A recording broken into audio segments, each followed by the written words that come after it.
இயேசு கிறிஸ்துவுக்குள் எனக்கு அருமையானவர்களே, நல்லா இருக்கிறீங்களா? நல்லா இருப்பீங்க. ஆண்டவர் உங்களை வளமாய் வைத்திருக்க நல்லவர். ஏனென்றால் இளவயதில் உங்களோடு செய்து கொண்ட உடன்படிக்கையை முதிர் வயதில் நித்திய உடன்படிக்கையாய் மாற்றுகிறவர்.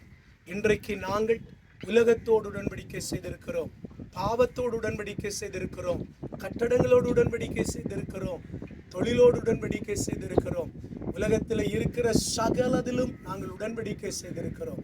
ஆனால் ஆண்டவரோடு உடன்படிக்கை செய்யவில்லை. ஆண்டவர் உங்களை இன்றைக்கு அழைக்கிறார். அவரோடு உடன்படிக்கை செய்து கொள்ளுங்கள்.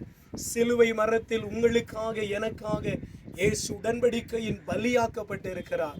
பரிசுத்த ஆவியை நமக்கு கொடுத்திருக்கிறார். வாக்கின் வலிமையை தந்திருக்கிறார். அவருடைய வார்த்தை ஜீவனோடும் பலனோடும் இருக்கிறது. இந்த வாக்கினால் கட்டப்படுங்கள்.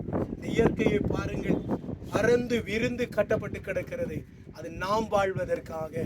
நம்மை வாழ்விக்கிற தேவன் நமக்குள்ளே வந்தால் சகல கிருபைகளையும் பெற்றுக்கொள்வோம். கர்த்தர் உங்களை ஆசீர்வதிப்பார். ஆண்டவர் உடன்படிக்கை பண்ணி ஜெபம் பண்ணுங்கள்.